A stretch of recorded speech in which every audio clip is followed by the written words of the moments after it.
Among Alice's things was a book, The Creator's Dilemma, by a Dr. Emil Hartman. Seeing the book brought back my fight with Alice.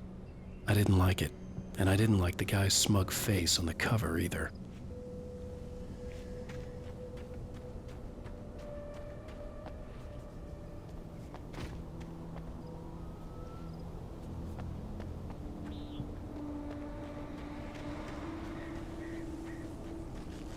The gas station was my best bet.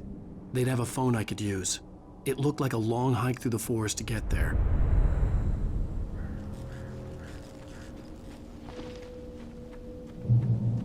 Damn.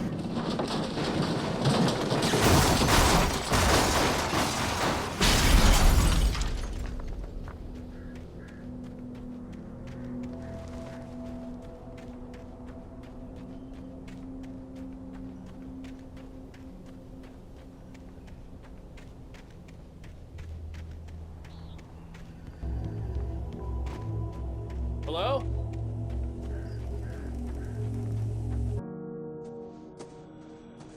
Hello?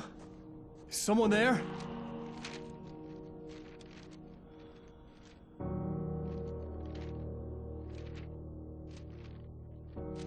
The loose sheets of paper were pages from a manuscript entitled Departure.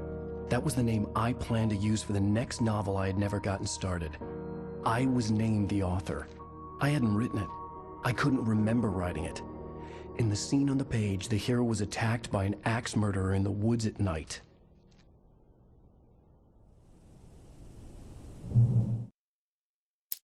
Departure by Alan Wake.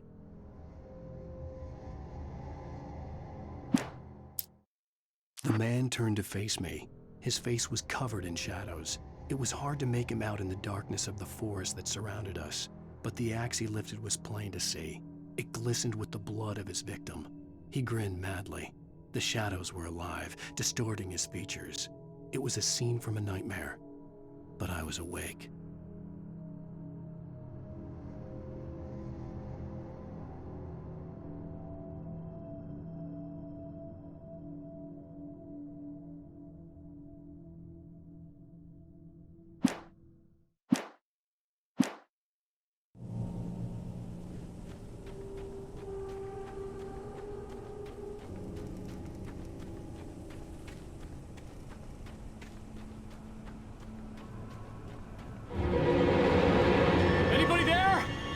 Please!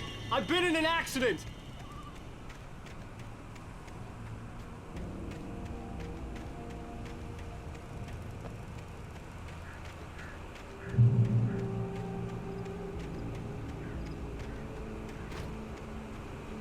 The lights up ahead were a good sign.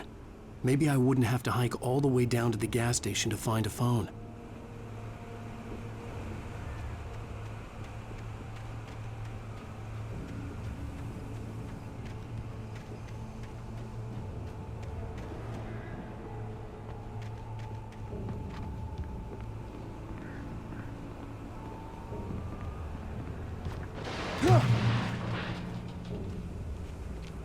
Anybody there?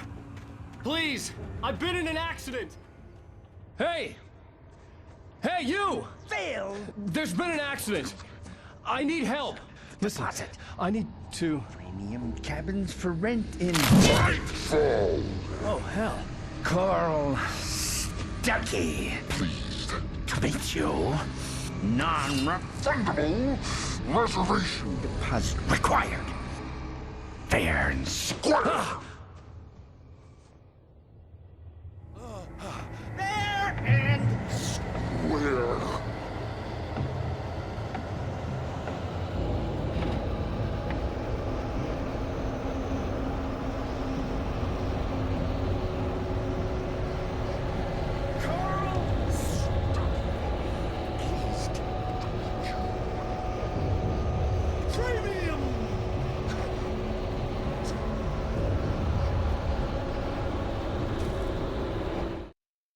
The Taken stood before me. It was impossible to focus on it, as if it stood in a blind spot caused by a brain tumor and eye disease.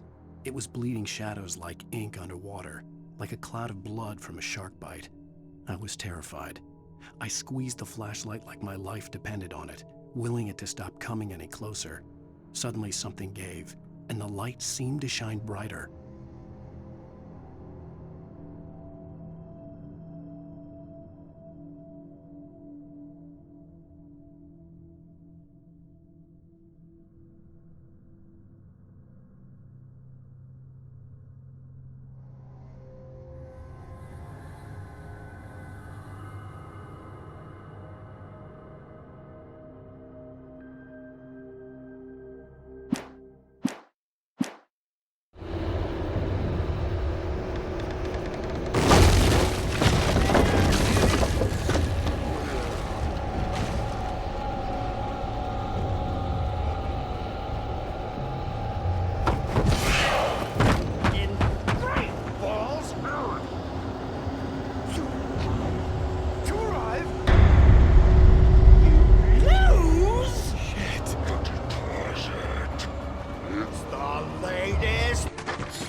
Figure a way out of this. Any second now, and Stucky would be knocking on the door with his axe like Nicholson in The Shining.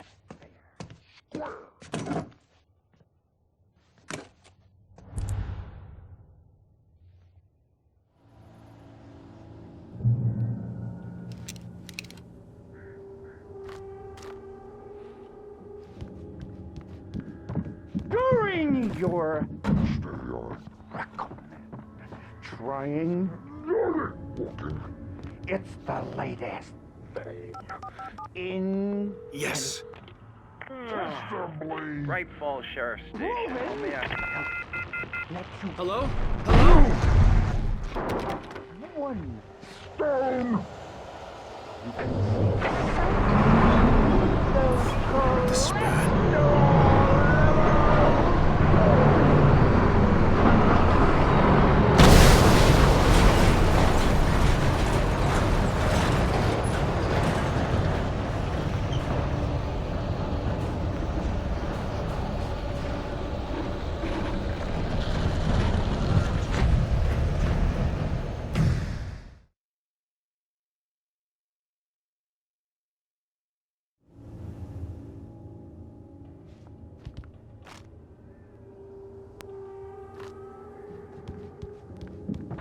during your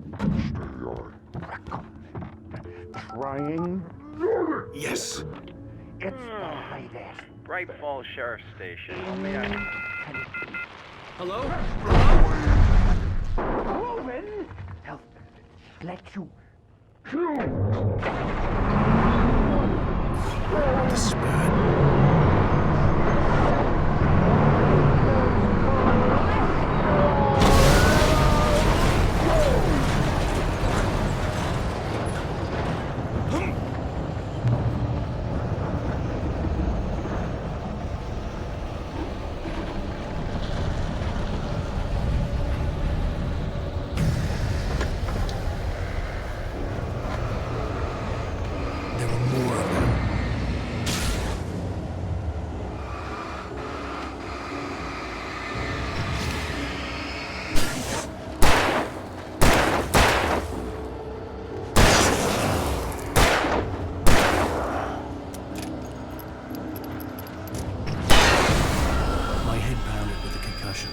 I'd never fired a gun outside a shooting range, and now I just killed someone. Or something. There were no bodies. They just disappeared. If I was dreaming, it felt real enough to make me sick.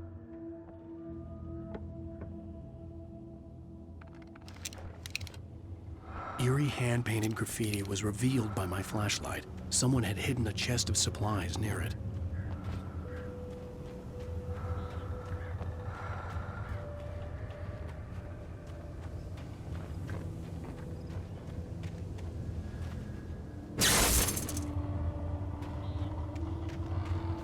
The dark forest was the last place I wanted to go, but I had no choice. I had to get to the gas station. It's rabbit season!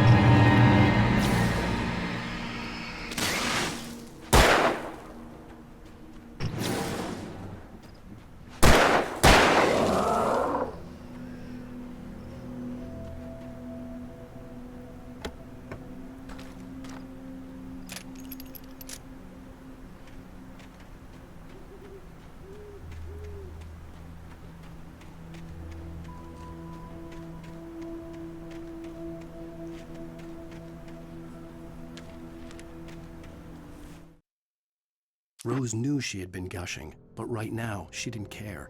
As far as she was concerned, her brief meeting with Alan Wake was literally the high point of her life.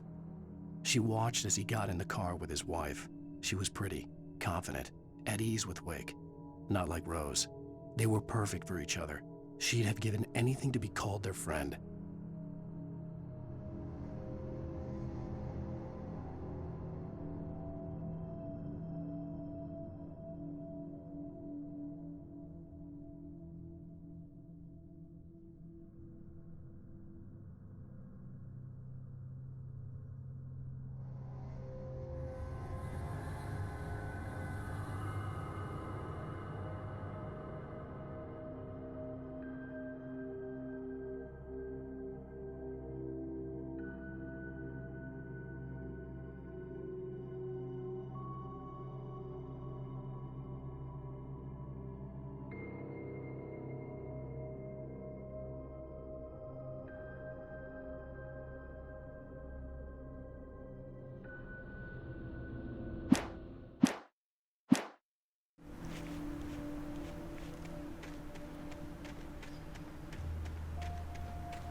What the hell was that?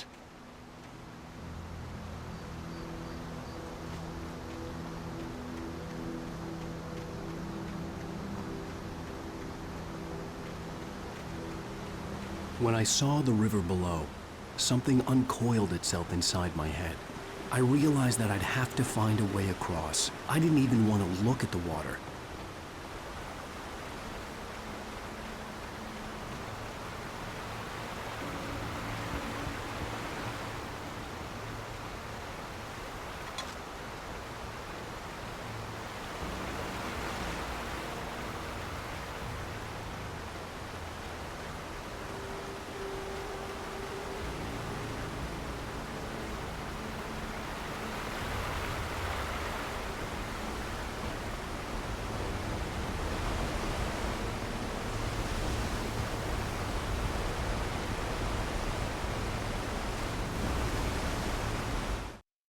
Barry Wheeler was bouncing off the walls. He jumped on a plane after his calls were ignored by both Al and Alice for several days. It could mean that they were both on a second honeymoon, but Barry didn't buy it. Al had been way too unstable for that, not sleeping, messed up. Barry had years of experience dealing with Alan Wake, and he couldn't ignore it. Something was wrong.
Stucky was still out there, in the dark, stalking me.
Taken.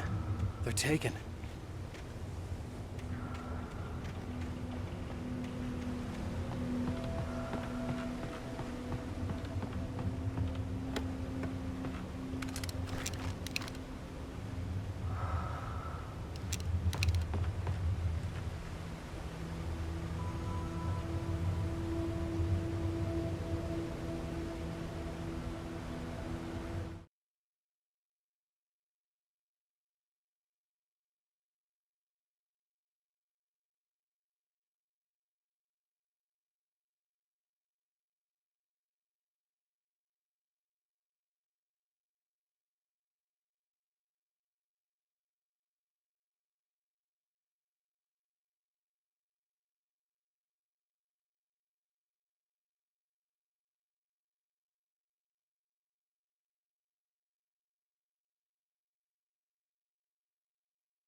The staircase was broken. I had to make my way up some other way.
With all this forestry equipment around, there had to be something I could use to reach the top.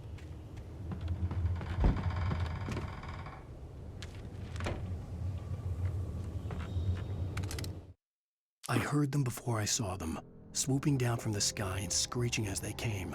I spun around just as the cloud was upon me. For an instant, I stared into 100 dead eyes, black pearls glittering in the darkness. I raised the flashlight and the swarm exploded like fireworks. Feathers burned, turned into ash. I couldn't hear my scream above theirs.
I was just outside for a breath of fresh air, and what a night.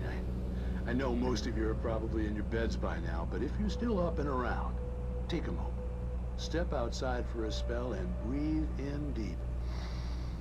The weather is absolutely still. The sky is crystal clear. It's like the forest is quietly breathing along with you. As you listeners know, I'm a night owl, and it's on nights like this I wish I wasn't cooped up in the studio. Makes an old man like me wish I could just roam wild. But here I am, and it would keep you company all night long if I weren't. It looks like I'm not the only one staying up late. Caller, you're on the air. Hey, Pat, it's Maurice Horton. Hello, Maurice. What are you up to? Well, I was just taking Toby on his walking. Oh, isn't it beautiful out there? Sure, but Pat, the reason I called is that Toby heard something rustling in the undergrowth and took off after it, and I couldn't find it. Probably a rabbit. Sure. Toby loves rabbits. Well, sure. Anyway, I figured that, if anyone runs into Toby, they could grab him. My number's on his collar. And Toby's a friendly dog? Toby loves people. Usually he comes back, but we were pretty far from home, and it sounds like he went pretty wild there. Great dog, but he's just too tough for his own good. Well, Maurice, it's out there now. Hope Toby comes home soon. Yeah, thanks, Pat. You have a good night now.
At first, I kept finding the pages as if by accident.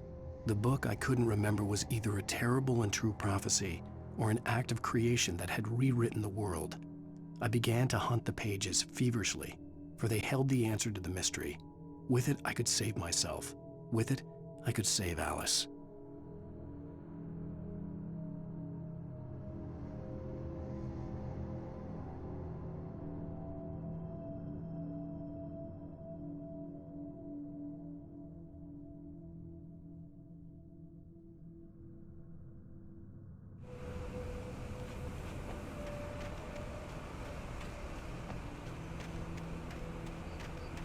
The gas station was closer now, its light welcoming in the darkness.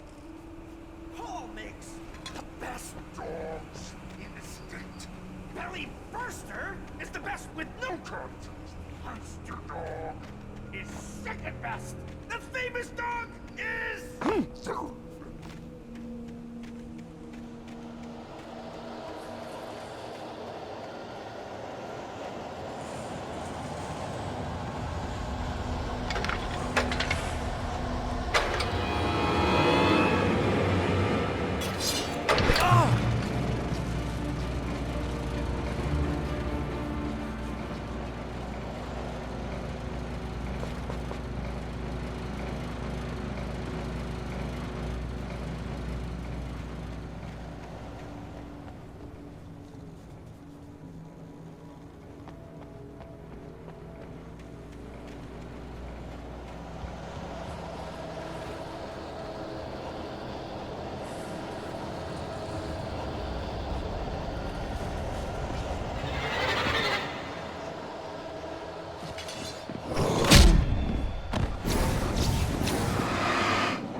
I stepped into the gas station's garage. It was dark and quiet.